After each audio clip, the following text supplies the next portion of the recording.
여러분 반갑습니다. 오늘 하루 여러분에게 하나님의 큰 은혜와 축복이 넘치기를 바랍니다. 오늘 우리 같이 돌아볼 말씀은요, 마태복음 26장 57절에서 64절입니다. 예수를 잡은 자들이 그를 끌고 대제사장 가야바에게로 가니 거기 서기관과 장로들이 모여 있더라. 베드로가 멀찍이 예수를 따라 대제사장의 집 뜰에까지 가서 그 결말을 보려고 안에 들어가 하인들과 함께 앉아 있더라. 대제사장들과 온 공회가 예수를 죽이려고 그르칠 거짓 증거를 찾으매 거짓 증인들이 많이 왔으나 얻지 못하더니 후에 두 사람이 와서 이르되 이 사람의 말이 내가 하나님의 성전을 헐고 사흘 동안에 지을 수 있다 하더라 하니 대제사장이 일어서서 예수께 묻되 아무 대답도 없느냐? 이 사람들이 너를 치는 증거가 어떠하냐? 하되 예수께서 침묵하시거늘 대제사장이 이르되 내가 너로 살아계신 하나님께 맹세하게 하노니 내가 하나님의 아들 그리스도인지 우리에게 말하라. 예수께서 이르시되 내가 말하였느니라. 그러나 내가 너에게 이르노니 이후에 인자가 권능의 우편에 앉아있는 것과 하늘 구름을 타고 오는 것을 너희가 보리라. 오늘 이 아침은요, 예수님께서 붙잡혀 가신 대제사장의 뜰에 여러분과 같이 가보고 싶습니다. 자신을 죽이려고 하는 사람들 사이에 둘러싸인 예수님, 얼마나 외로웠겠습니까? 그렇지만 그는 강한 분이셨습니다. 거짓에 굴복하지 않고 진실의 자리를 지키셨습니다. 저는 지금까지 저의 삶을 뒤돌아보면요, 그렇게 정직한 사람이었다라는 생각이 들지 않습니다. 때로는 내가 원하는 것을 얻기 위해 또는 내 체면을 지키기 위해 위기와 불편을 피하기 위해 이런저런 거짓말을 한 것 같습니다. 여러분은 어떠십니까? 우리가 살다 보면은 남을 위해서 해야 하는 선한 거짓말도 있죠. 그렇지만 대부분의 거짓말은요, 나를 위해서 하는 것입니다.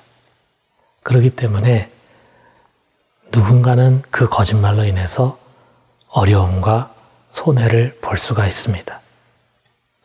오늘 우리는 바로 이 거짓이 적나라한 현장을 목도하게 됩니다. 이 대제사장의 뜰에는요, 거짓 증인들과 그 거짓 증거를 듣고 싶어하는 사람들로 가득 차 있습니다.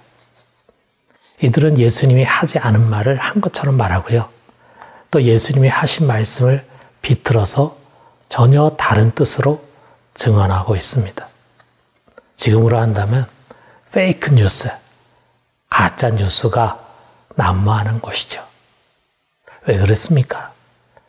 여기 있는 사람들 모두가 예수를 죽이려고 하는 그들의 뜻을 이루기 원했기 때문입니다.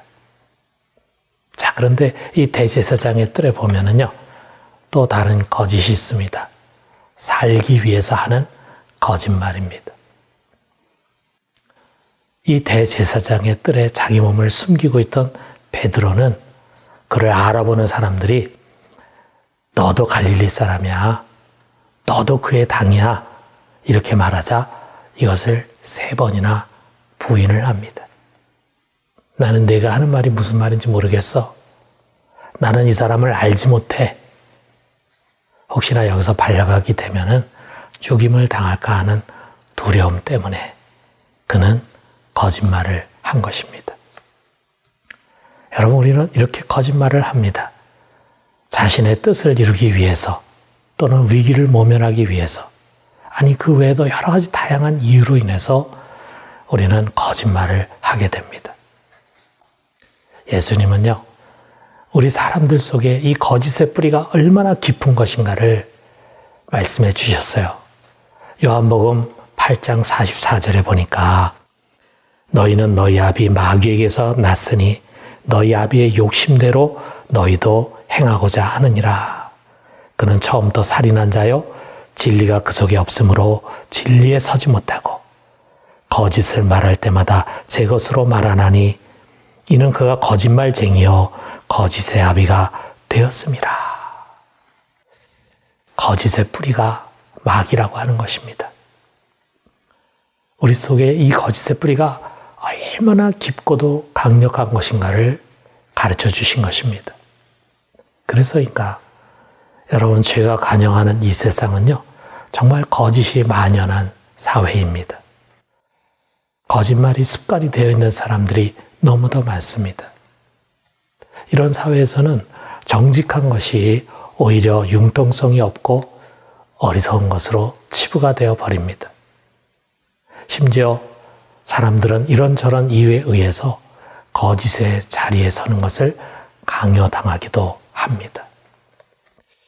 그리고 이런 세상 속에서 우리 그리스도인들의 심령이 상하면서 가치 양심이 타락하고 있습니다. 그러나 여러분, 이것은 우리가 가야 할 길이 아닙니다. 여러분, 여기서 예수님을 한번 보십시오. 대제사장이 그에게 물었습니다. 내가 너로 살아계신 하나님께 맹세하게 하노니 내가 하나님의 아들 그리스도인지 우리에게 말하라. 여러분, 다분히 함정이 깔려있는 질문 아닙니까? 주님 이것을 아셨어요. 그럼에도 불구하고 당당히 대답하십니다. 네가 말하였느니라. 그러나 내가 너에게 이르노니 이후에 인자가 권능의 우편에 앉아있는 것과 하늘 구름을 타고 오는 것을 너희가 보리라. 결국 이 말씀으로 인해서 주님은 신성 모독죄로 정죄가 되고 죽음의 자리로 끌려갔습니다. 그럼에도 불구하고 우리 주님은 굴하지 않았어요. 그것이 진실이었기 때문입니다. 대제사장의 뜰에 수많은 사람들이 있었는데 그 중에 진실의 자리에 서신 분은 오직 한 분, 예수 그리스도이셨습니다. 그것은 외로운 자리였지만 옳은 자리였습니다. 그리고 그것이 우리가 서야 할 자리인 것입니다. 여러분, 이 자리에 서려면요, 용기가 필요합니다. 어떤 때는 아주 작은 용기만 있어도 우리가 거짓을 피할 수 있어요. 거짓말 안 할 수 있습니다. 때로는 좀 큰 용기가 필요하기도 합니다. 더 나아가서는요, 십자가를 지는 고통과 위기가 동반될 수도 있습니다.